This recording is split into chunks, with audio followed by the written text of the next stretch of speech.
Hello friend आपन स्वागत कर यूट्यूब चैनल उड़िया खबर को चलो देखा ये खबर देखा पूर्व आप जब आम चैनल नुआ ही देखुं तेज सब्सक्राइब कर दिंतु और पाखर घंटी पर ऑल नोटिफिकेशन दे दूँ जो कौन हम कि नुआ नुआ वीडियो अपलोड कले आप सर्वप्रथम देखिपारे। नंबर 1 आसना 2 दिन दक्षिण ओडिशार केतक जिले में वर्षार संभावना। पश्चिम केन्द्र बंगोपसागर आंध्र उपकूल सृष्टि होइछि भूनुबलय 24 घंटा भितर लघुचाप परिणत हेबो हेले आंध्र हेबाकुथिबा एही लघुचाप प्रभाव ओडिशा रे विशेष वर्षा हेबनी जहाँ केवल दक्षिण ओडिशा केतक जिले में वर्षा हेबो तेबे लगान वर्षा संभावना भी नाही। आज बाकी अंचल प्राय सुखिला रहिबो। कृषि पाणीपाग डॉक्टर सुरेंद्रनाथ पशुपालक कहिसंती आसंता 7 दिन जाए राज्य में विशेष वर्षा संभावना नाही। अनेक जगह पाग खराटिया रहिबो। सर्वाधिक तापमात्रा स्वाभाविक ठारू अधिक रहिबो। गुलुगुली जोगु केतेक जगह घड़घड़ी सह वर्षा होई पारे। या सप्ते चलित सप्ताह स्वाभाविक 40-50% कम वर्षा रही। राज्य में सेप्टेम्बर मासर 12 तारीख सुधा हाराहारी 53 मिलीमीटर वर्षा होइछि जहाँकि स्वाभाविक 45% कम। यासुड़ा अधिक वर्षा होइथिला बेले कोरापुट नवरंगपुर मालकानगिरी देवगढ़ सुंदरगढ़ स्वाभाविक वर्षा होइछि। बाकी 24 घंटा अनटिया वर्षा उपकूल जिला गुड़िक वर्षा एकदम गायब हो जाइछि। उपकूल अंचल प्रायतः 80% वर्षा कमी जाइछि। सेप्टेम्बर में गंजाम गजपति रायगड़ा केतक अंचल वर्षा अभाव धान फसल अवस्था संगीन हेलाणी। अगस्त मासरे एही 3 जिले सबुठु कम वर्षा होइथिला। अधिकांश स्थान में रुआ होइथिबा मध्य माटी सुखी जाइथिबारु फसल समस्या उपजी। सुआल रुआ और बुणा 30 रु 40 दिन धान किसम प्रभाव हेबाकु जाइछि वर्षा अभाव जो केतेक अंचल रुआ होइनी सेठारे जमी पड़िया पड़िछि। आसंता सप्ताह पर्यंत विशेष वर्षा संभावना नाही तेणु केनाल और उठा जलसेचन आवश्यकता बढ़ी जाइछि। मौसुमी अभाव होइथिबारु केतेक अंचल में मरुड़ीर देखा जाइछि। नंबर 2 खूब शीघ्र चाषी खाता को आसिबो 2,000 टंका। प्रधानमंत्री किसान सम्मान निधि योजना मुताबक केंद्र सरकार समस्त चाषी को 6,000 टंकार आर्थिक सहायता प्रदान करिसेंती। तेबे एही टंकार 2,000 टंकार किस्ती चाषी खाता को ट्रांसफर करा जाई थाए। अगस्त 10 रु एही योजना स्पष्ट किस्तीर 2,000 टंका चाषी खाता को आसीछि। सेहीपरि आगामी 2,000 टंकार किस्ती खूब शीघ्र चाषी जोगाई दिया जिवो। केंद्र सरकार द्वारा चाषी हित निमंते अनेक प्रकार योजना करा जाइछि।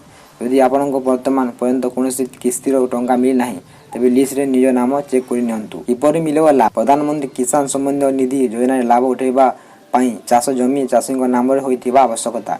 यदि जणे चाषीर नाम रे से चाष करूथिबा जमी नाही तेबे से एही योजना को वंचित रहिबो। नंबर 3 जिल्ला रे आक्रांतक संख्या रहिछि 100 उपरे। खोर्धारु सर्वाधिक 556, कटकरु 382 एवं पुरीरु 212 चिन्हट। सारा राज्यरु आज पुणी रेकर्ड संख्यक कोरोना आक्रांत चिन्हट। आज राज्य में 30 जिले 3,913 जन नुआ कोरोना रोगी चिन्हट होइथिबा बेले राज्य में मोट आक्रांत संख्या 15,08,700 को वृद्धि पाइछि। 10 जनक कोरोना जनित मृत्यु होइथिबा नै सरकार पक्षर सूचना दैछंती। आज चिन्हट होइथिबा नुआ आक्रांत संख्या मध्यरु 1248 संरोधरु चिन्हट होइथिबा बेले आ बाकी 1565 होइछंती स्थानीय अंचलर। तेबे आज चिन्हट होइथिबा आक्रांत 17 जिल्ला रे आक्रांत संख्या 100 उपरे रहिछि। नंबर 4 कृषि भित्तिभूमि पाइना ओडिशा को मिलिबो 2,500 करोड़ ऋण। चलित वर्ष कृषि भित्तिभूमि पांठि योजना रे कृषक मानक बैंक और आर्थिक अनुष्ठान गुड़ी 1 लाख टंकार ऋण प्रदान करबा नै व्यवस्था करा जाइछि। सेति मध्यरु 2,500 करोड़ टंकार ऋण मिलिबो बोली कृषि विभाग प्रमुख सचिव डॉक्टर सौरभ गर्गर कहिसंती। ओडिशा कॉर्पोरेट फाउंडेशन पक्षरु आयोजित कृषि व्यवस्था ओडिशा रे सुजोग और परिसर संबंधी वेबिनार रे मुख्य अतिथि भावे जोग देई से कहिसंती जे कृषि भित्तिभूमि पांठि योजना रे जो ऋण मिलिबो ता द्वारा कृषक और कृषि क्षेत्र रे निवेश करबाकू आग्रही थिबा उद्योग माने उपकृत हेबे। राज्य रे कृषि जाति द्रव्य और खाद्य शस्य उपलब्ध यथेष्ट परिमाण रे रहिथिले मध्य एही क्षेत्र रे निवेश करबा लागि युवा गोष्ठी को आकृष्ट करबाकू हेले आहरी बहुत पदक्षेप ग्रहण करबाकू पड़िबो बोली कृषि और खाद्य उपाद्य विभाग निर्देश डॉक्टर एम मुथु कुमार कहिजो। नंबर 5 40 लाख श्रमिक पाइबे बेकारी भत्ता। कोरोना महामारी प्रभाव रे चाकरी हरैथिबा शिल्प क्षेत्र श्रमिक मानकू मिलिबो बेकारी भत्ता। कर्मचारी राज्य बीमा निगम ईएसएसआईसी जरिया रे यार सदस्य मानकू एही सुविधा दिया जिवो। अटल बीमित व्यक्ति कल्याण योजना अंश भावे बेकार होई पड़िथिबा श्रमिक को भत्ता मिलिबो। आज केंद्र सरकार जारी रखिछंती। बेकारी भत्ता भावे श्रमिक मानकू वेतन 50% ରାଶି ପ୍ରଦାନ କରାଯିବ। ଏହି ଯୋଜନା ଦ୍ୱାରା ESIC ର ସଦସ୍ୟ ଥିବା ପ୍ରାୟ 40 ଲକ୍ଷ ଶ୍ରମିକ ଉପକୃତ ହେବେ। ଏହି ଯୋଜନାକୁ ସରକାର ଆକର୍ଷଣୀୟ କରିଛନ୍ତି। ବେକାର ହୋଇ ପଡ଼ିଥିବା ଶ୍ରମିକମାନଙ୍କୁ 3 ମାସ ପର୍ଯ୍ୟନ୍ତ 50% ବେକାରୀ ଭତ୍ତା ପ୍ରଦାନ କରାଯିବ। ଯେଉଁ ଶ୍ରମିକମାନେ ଚଳିତ ବର୍ଷ ମାର୍ଚ୍ଚ 24 ରୁ ଡିସେମ୍ବର 31 ଭିତରେ ଚାକିରି ହରାଇବେ ସେମାନଙ୍କୁ ଏହି ଭତ୍ତା ଦିଆଯିବ। ESIC ର ସଦସ୍ୟ ଥିବା ଯେଉଁ ଶ୍ରମିକମାନେ ଚାକିରି ହରାଇଛନ୍ତି ସେମାନେ ବେକାରୀ ଭତ୍ତା ପାଇଁ ଆବେଦନ କରିପାରିବେ।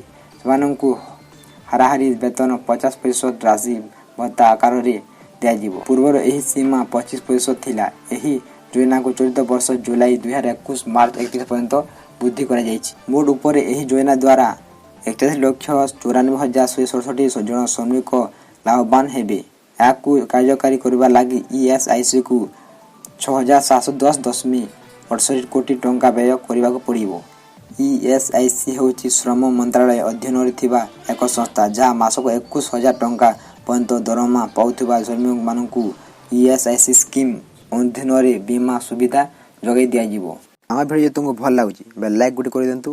और एंता अपडेट पावा वाली हमारे चैनल के सब्सक्राइब रखु।